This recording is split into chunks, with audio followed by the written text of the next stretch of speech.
Following somebody else's path and doing the same shit they're doing, the same style they're doing it, that ain't fucking legendary. Breaking off and making your own path in your own style and doing shit your way, that's fucking legendary, son.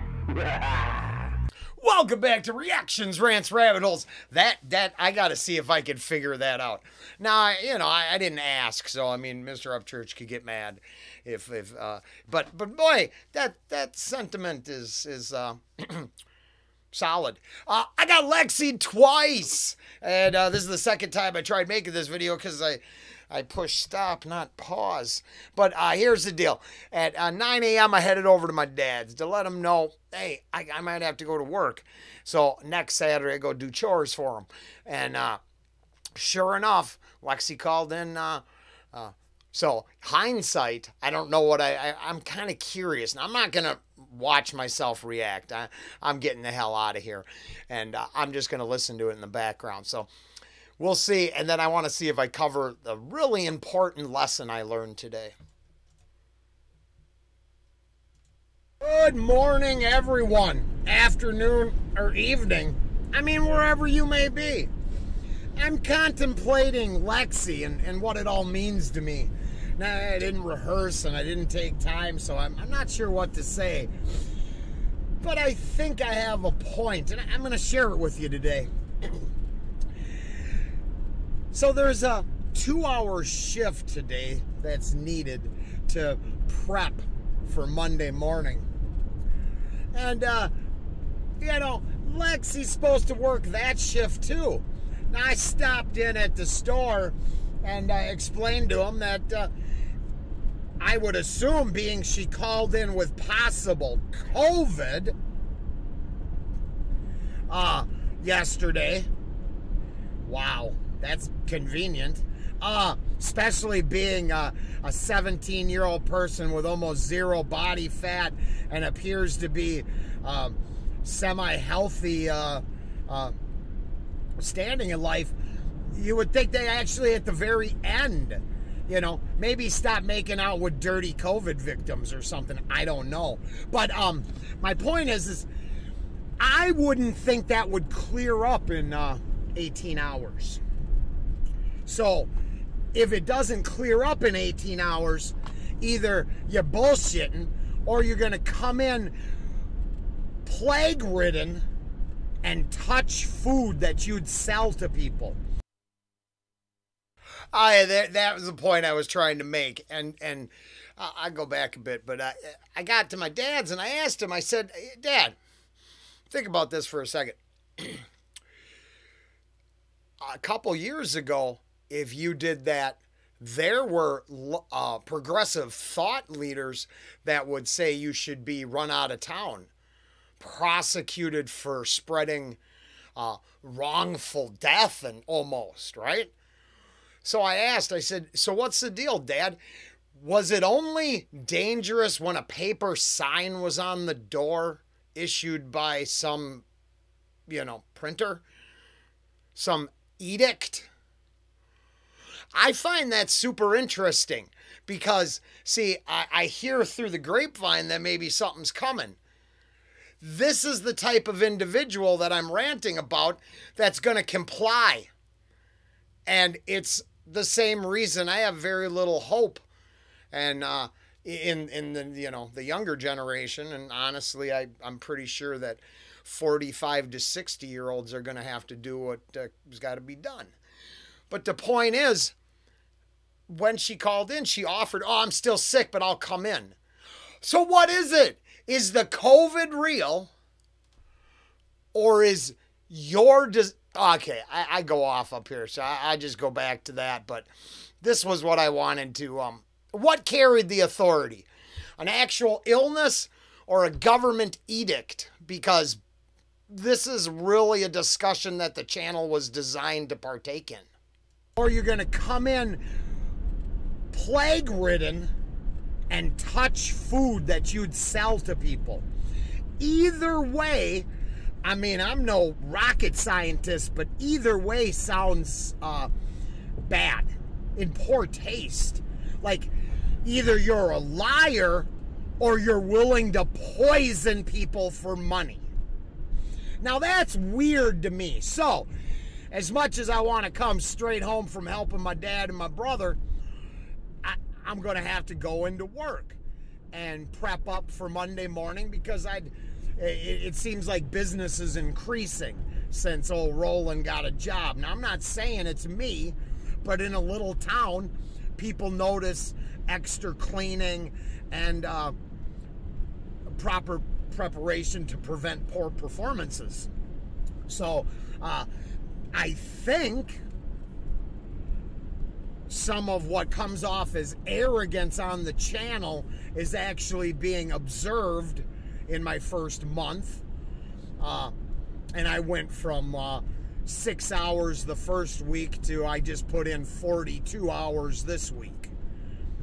So first real check I've gotten 2 years. I'm excited, and I'm manic as hell. I admit I talk to ants. So it turns out when I get real hyped, I'll start acting like Joe Cocaine. I'm not on anything. I just get manic and crazy, and it channels itself into tells. Pantomimes that I don't mean to do, but they just happen because it's part of my man, that dog is pinching a huge, that's just, I love the country. You're just rolling by and there's a dog just, bam, morning. Okay, that was distracting. Yeah, no, I'm very easily distracted. I'd be super distracted if I came in and found out a sickly, COVID-infected high school kid was slobbering all over the people's food. Because I think what she doesn't understand is the farmers and the workers don't got time to get sick. Not like the school children. They have mommies and daddies and places to take handouts, as she brags about someone else paying for education. That's what we need. More incompetent people getting free educations. Man, is that so beneficial to the future of society? Maybe we could get another progressive lawyer, progressive doctor, progressive psychologist out of her. And she could add to the dystopian horror show that is the fucking world we live in. Great. So proud to know that this shit goes on the regular. So I usually work labor, right? It's where most people just keep showing up because they have to. A hole in the workforce creates, the problems. So most places have to hire reliable individuals. I don't know if it's representation or what, but I tell you this. Instead of check boxes, how about integrity? Instead of fulfilling racial and sexual quotas, how about you just hire people who can actually do the job and let everybody just fuck them all and let God sort them out? I don't know what to tell you. But it seems really unsustainable. To be fair, that's why I'm here. That was very, very strongly worded. And I don't really mean that as much as the gag guy was kind of pissy. All I mean is I can't help you. I can't hold your hand the whole way, right? You have to figure it out. But it's not everybody else who supports your inability to join the rest of us in civilization. They just regret it and they get tired of it and they resent you for it. It doesn't make you virtuous. You're not cool. And all that free time doesn't make you a better person. It makes you a slack ass who's screwing over everybody else in your work life for your own needs. That is the epitome of Luciferian thinking. Self. What to tell you? But it seems really unsustainable, and I don't understand why people are okay with all this. Is that the virtue signaling I like to bitch about? Do people go along with it because they're just too afraid? Well, here's the thing. I got nothing, no hate for Lexi, but I'm not terrified of Lexi either. Lexi's value would have to be matched to Lexi's performance. Lexi doesn't get a free pass from just being alive. That's her life and her natural laws, all good. But you can't expect other people to put value where none exists. And just because you say something, don't make it true. Now, I don't know if people need to hear that more often, but just because the words come out of our mouth, don't make them true. It just makes it your opinion. Her opinion is she has value, even though she can't display any value in action. She has no valuable, actionable traits, but claims incredible self-worth. How is that? Does anybody else? Now, I know I got a couple comments explaining that I'm not the only one that's got a Lexi to work with everywhere. That we all have Lexis everywhere. Now, I would play the Karen gag, but my boss is literally named Karen, and she treats me with respect. She treats everybody else like a Karen, but that's not my problem. I would say they get exactly the treatment they ask for. It's like this. If you think management is always on your ass, maybe you need to start asking a question why management is always on your ass. Okay? Maybe it's us. So if it was happening to be, I would question my value and worth. Not, that person don't like me. Why are they picking on me? Because I'm worth picking on because I'm not good enough. Does anybody have the self-realization to look in the mirror and go, I'm not good enough, I've got to do better? Now I know I could start naming names of people on this channel who follow me that I know what I'm talking about. Because they carry the weight that others won't. What has the rest of us got to say for ourselves? You know? Do we really care if we apply care to our actions? And I think that's worth at least reflecting upon. I'll be back in about 6 hours. Oh, you know, kind of ended strong. Now let's see, that was 9. Oh, wow. 8 hours later, here we are. I got about 5:07 right now.